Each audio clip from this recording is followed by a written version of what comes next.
Assalamualaikum warahmatullahi wabarakatuh. Di sini saya akan mempresentasikan proposal saya kuantitatif yang berjudul Hubungan antara implementasi model pembelajaran Discovery Learning dengan minat belajar IPS siswa kelas 8 SMP Negeri 1 Kunir.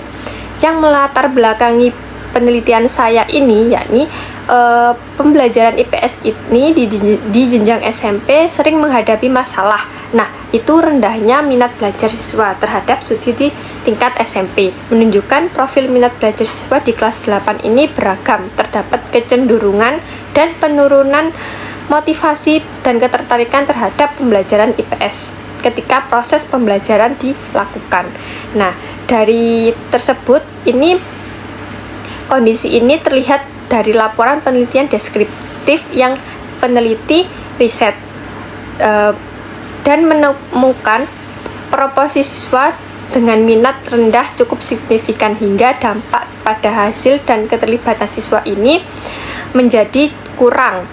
Nah, di sini peneliti melalui model pembelajaran Discovery Learning menekankan peran aktif siswa dalam menemukan konsep melalui pengamatan, eksperimen, dan penalaran terbimbing ini. Model ini didasarkan pada gagasan keterlibatan kognitif dan pengalaman menemukan sendiri memperkuat motivasi juga pada model pembelajaran Discovery Learning ini, sehingga lebih efektif dan mendorong keterlibatan pemahaman mendalam dibanding pendekatan ekspositori yang dilakukan oleh guru di SMP Negeri 1 Kunir, yakni metode ceramah. Tetapi penelitian-penelitian empiris di konteks pendidikan Indonesia ini menunjukkan hasil yang menjanjikan. Beberapa studi tindakan kelas dan kuasi eksperimen itu melaporkan peningkatan presentasi ketercapaian minat belajar setelah adanya penerapan model Discovery Learning pada mata pelajaran yang berbeda. Contohnya pada mata pelajaran IPS ini. Nah, dengan tema juga terkait sosial humaniora, namun variasi konteks ini seperti di tingkat kelas, karakteristik guru, bahan ajar, dan cara implementasikannya juga itu menghasilkan temuan yang tidak seragam, sehingga memerlukan kajian yang kontekstual lebih lanjut pada masing-masing sekolah. Nah, di SMP Negeri 1 Kunir ini, observasi awal menunjukkan tantangan serupa. Sebagian siswa menunjukkan rendahnya inisiatif bertanya, keaktifan diskusi, dan minat mengikuti pembelajaran IPS. Nah, karena ini menimbulkan pertanyaan praktis, apakah penerapan Discovery Learning dapat meningkatkan minat belajar di kelas 8 pada konteks sekolah ini, dan faktor pelaksana apa yang menentukan keberhasilan model tersebut. Nah, meski penelitian sebelumnya mendukung efektivitas model ini, masih terdapat celah sedikit studi yang mengaitkan secara eksplisit implementasi tersebut dengan ukuran kuantitatif dan kualitatif minat belajar di konteks SMP seperti SMP Negeri 1 Kunir.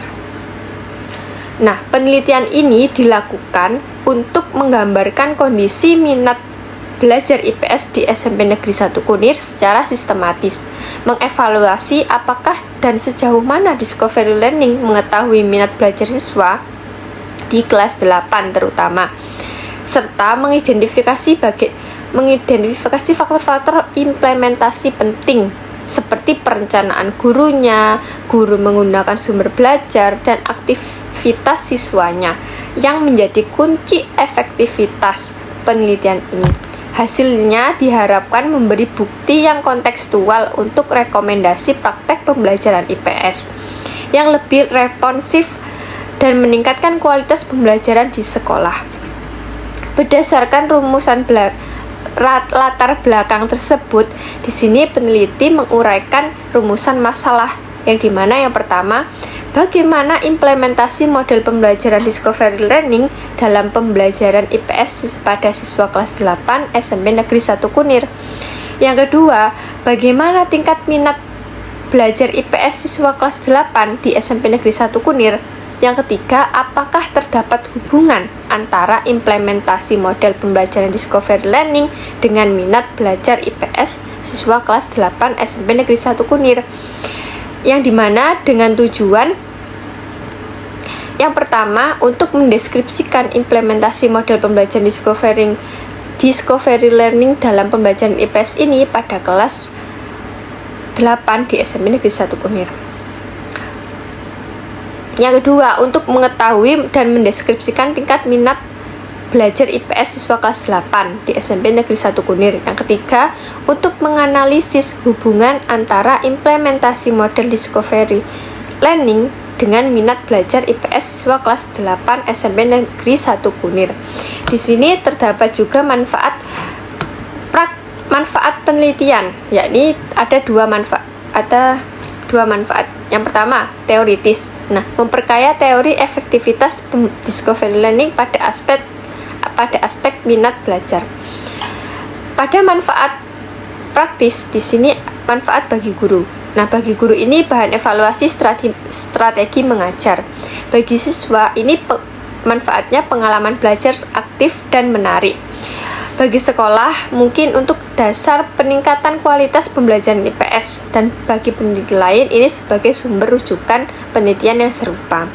Di sini, ruang lingkup penelitian ini ada dua variabel, yakni meliputi variabel X dan variabel Y. Variabel X itu meliputi implementasi discovery learning, yakni terdiri dari simulation, problem statement, data collection, data processing, verification, generalization. Nah, pada variabel Y di sini mengukur untuk minat belajar. Minat belajar siswa meliputi perhatian, ketertarikan, keterlibatan siswa, keaktifan siswa, keinginan belajar siswa yang terutama. Selain itu, terus ada definisi operasional variabel. Nah, pada variabel X di sini implementasi discovery learning diukur melalui 6 tahapan model discovery learning tersebut yang dilaksanakan guru dan dialami siswa. Terus yang variabel Y, yakni minat belajar, diukur melalui skor angket. Di sini peneliti mengukur melalui skor angket, seperti meliputi perasaan senang, ketertarikan, perhatian siswa, dan minat belajar siswa. Di sini terdapat 5 penelitian terdahulu, yakni yang pertama ada Berli 2023. Di sini penelitian Berli ini untuk discovery learning juga untuk hasil belajar meningkat siswa. Terus Rusmiati 2022. Nah, di sini menggunakan discovery learning untuk mengukur hasil dan minat meningkat. Yang ketiga ada Aryani 2024. Di sini Aryani menggunakan model discovery learning juga, tetapi untuk meningkatkan minat belajar meningkat sama. Terus yang keempat ada Andriani 2024. Di sini menggunakan model discovery learning meningkatkan hasil belajar siswa. Terus yang kelima ada Koes 2025, menggunakan discovery learning untuk mengukur gaya belajar dan kecerdasan interpersonal. Dari kelima penelitian terdahulu tersebut dapat disimpulkan bahwa tidak ada penelitian yang secara spesifik hubungan atau korelasi antara implementasi discovery learning dan minat belajar IPS. Penelitian terdahulu lebih banyak membahas pengaruh penerapan. Dalam model ini, guru berperan sebagai fasilitator yang mengarahkan, memberi pertanyaan pemicu, serta menyediakan sumber belajar yang relevan. Discovery learning ini bertujuan untuk membangun pemahaman yang lebih mendalam karena siswa menemukan sendiri jawabannya dan permasalahan yang mereka hadapi. Yang kedua, yakni minat belajar. Minat belajar ini merupakan kecenderungan psikologis seorang siswa untuk merasa tertarik, bersemangat, dan terlibat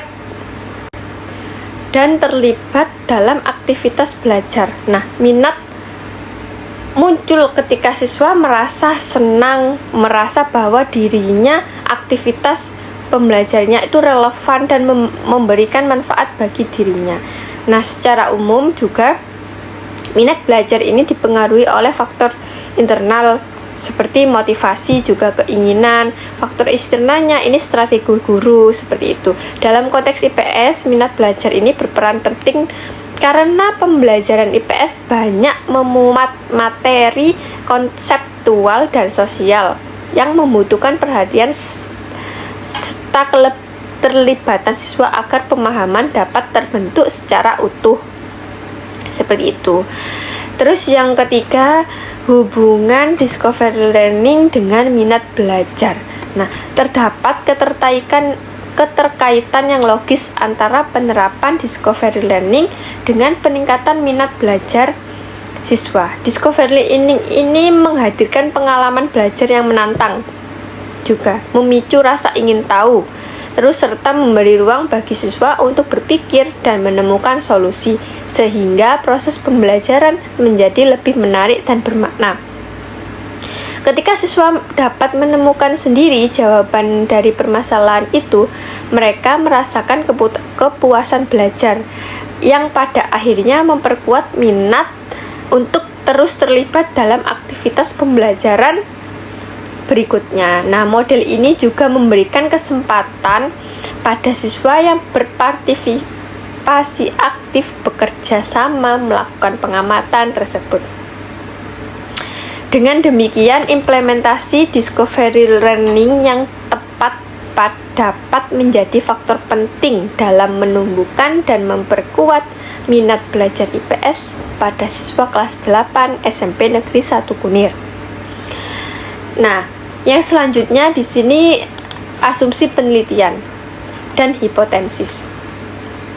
Nah, asumsi ini ada hubungan antara implementasi discovery learning dan minat belajar. Hipotesisnya ini yang pertama ada hubungan signifikan antara implementasi discovery learning dan minat belajar. Dan ada HO juga tidak ada hubungan yang signifikan.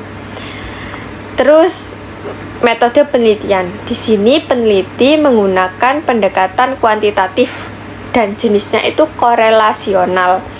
Nah, instrumennya itu berupa angket skala Likert dan analisisnya itu uji normalitas, linearitas, dan korelasi person. Nah, yang selanjutnya populasi dan sampel. Nah, populasinya itu siswa kelas 8 di SMP Negeri 1 Kunir. Seluruh siswa itu ada 120. Tetapi terus sampelnya ini sampling jenuh. Menggunakan sampling jenuh, yakni seluruh populasi dijadikan sampel. Seperti itu. Terus yang selanjutnya ada teknik pengumpulan data. Di sini peneliti menggunakan teknik pengumpulan data yaitu berupa angket, mengukur implementasi discovery learning dan minat belajar. Terus yang kedua, observasi, mengecek keterlaksanaan tahapan discovery learning. Yang ketiga, dokumentasi. Terus wawancara juga untuk mendukung data lebih lanjut, yakni wawancara dilakukan kepada siswa tapi sebagian dari 120 tersebut. Terus pada wawancara guru untuk lebih mendukung. Nah, yang selanjutnya ada tahapan pengumpulan data. Di sini yang pertama ada persiapan, yakni uji instrumen dan izin penelitian. Yang kedua, pelaksanaan observasi dan penyebaran angket dan pengumpulan data. Yang ketiga ada analisis menggunakan SPSS dan uji korelasi. Yang keempat ada pelaporan, yakni kesimpulan dasaran. Nah, yang selanjutnya ini penutup. Nah, penelitian ini penting untuk mengetahui efektivitas discovery learning dalam meningkatkan pembelajaran minat pembelajaran IPS di kelas 8 SMP Negeri 1 Kunir, dan hasilnya dapat menjadi dasar pengembangan pembelajaran di SMP Negeri 1 Kunir. Mungkin sekian presentasi proposal saya. Selebihnya kalau ada salah kata mohon maaf. Saya akhiri. Wassalamualaikum warahmatullahi wabarakatuh.